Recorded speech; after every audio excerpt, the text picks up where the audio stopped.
All right, 3, 2.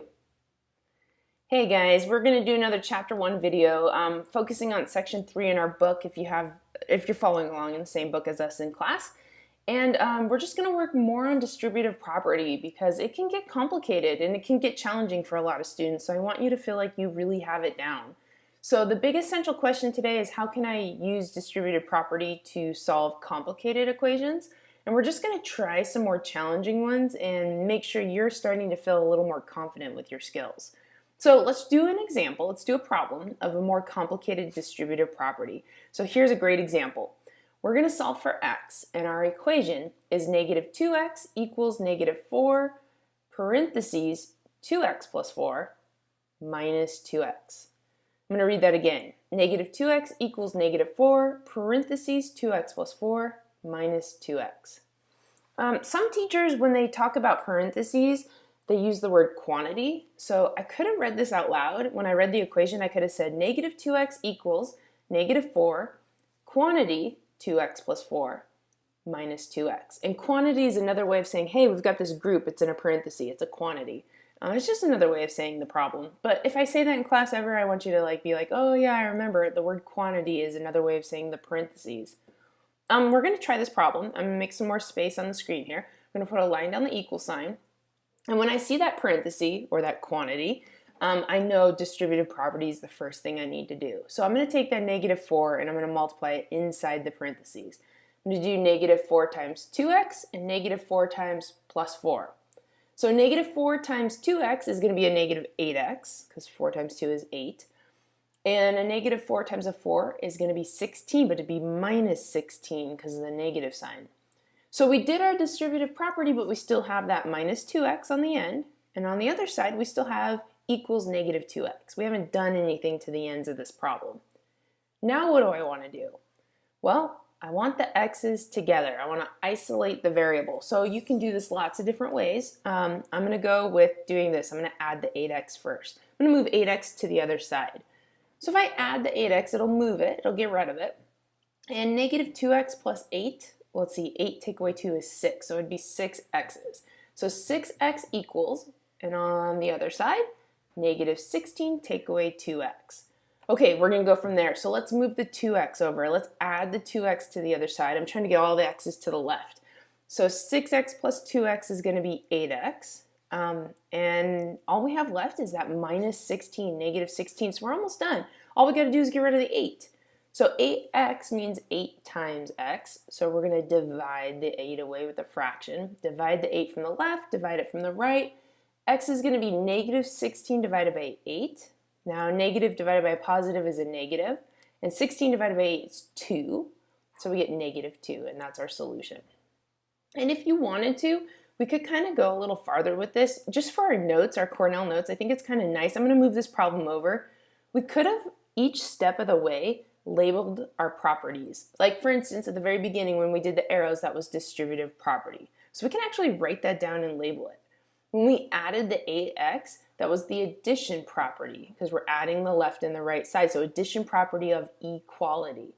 When we added the 2x, it's the addition property again. Addition property of equality happened again. And then the last step, when we divided by 8, that's the division property of equality. So it looks like we used 1, 2, 3, 4 properties. So a lot of teachers would say, hey, this was a 4-step problem.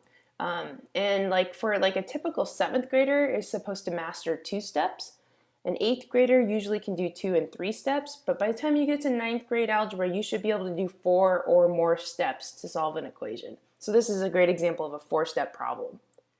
All right, so best way to get better at these is to try them. So we're going to do some you try problems now. I'm going to give you some questions and you're going to try to solve them on your own by pausing your device and working out the problem and then checking your answer. I find this is the best way to study and improve upon yourself. So we're going to try our first problem here.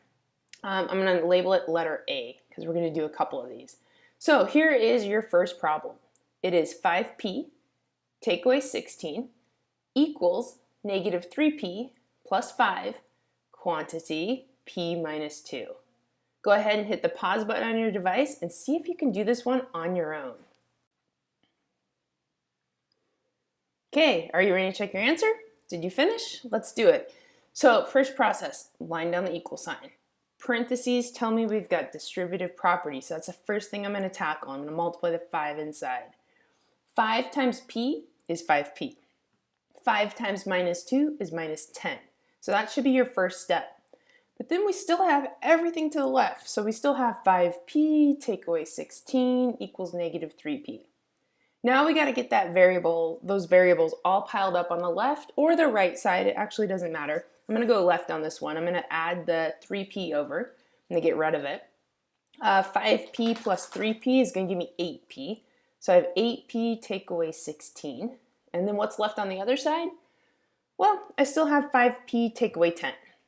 Okay, so let's go from there. Let's take the 5p away. I'm trying to move that variable p over. 8 take away 5 is 3. So we're going to have 3p minus 16. And then what's left on the other side? Well, we still have a minus 10, so it's a negative 10. Don't forget that negative sign. And now I get to add the 16 over, start combining some numbers. Negative 10 plus 16 would be 6. So we're going to have 3p equals 6. And we're almost done. What do we do with the 3? We divide. So divide that 3. It's kind of a nice answer. 6 divided by 3 is 2. So you get p equals 2. How did you do? Did you get the same thing as me? Did you make any mistakes? Because if you did, I would pause the video and go back and kind of look through what was the mistake you made, because you don't want to do it again. You want to fix that mistake and kind of mentally make a note to yourself. So go look for that if you did.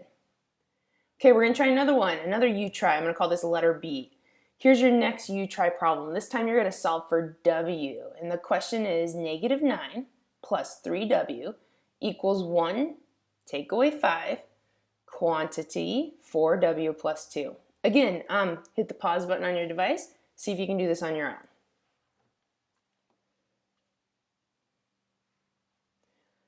Okay, we're going to check answers. Are you unpausing your device now? Or are you ready to see if you got the right solution for W? If you're not done, pause it, and make sure you get all your work done first.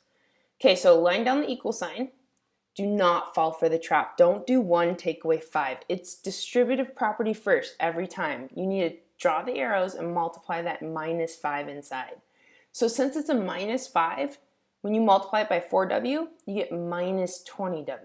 And because it's a minus 5 times 2, you get minus 10. Then you can put that 1 that's just sitting there out in front. And the equals negative 9 plus 3W.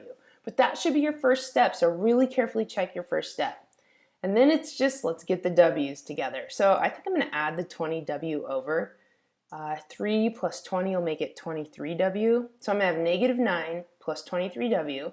What's left on the other side? I still have the 1, and I still have the minus 10. So I have 1 minus 10. But if I combine that, 1 take away 10 is negative 9. So we're getting closer. We have negative 9 plus 23W equals negative 9. I guess I'm going to add the 9 over to the other side. In doing so, look what happens. You add the 9 over and you get 23W equals negative 9 plus 9. Well, that's 0, so you get equals 0. But we're not done yet. We still have to finish solving. We have to get rid of the 23. So what do? We divide. Divide the 23 away. Well, what is 0 divided by 23? Or what is 0 divided by anything? Like if I tell you I have 0 apples, divide it into 10 groups. You can't. You don't have any apples. Or if I say I have 0 pencils, divide it into 23 groups.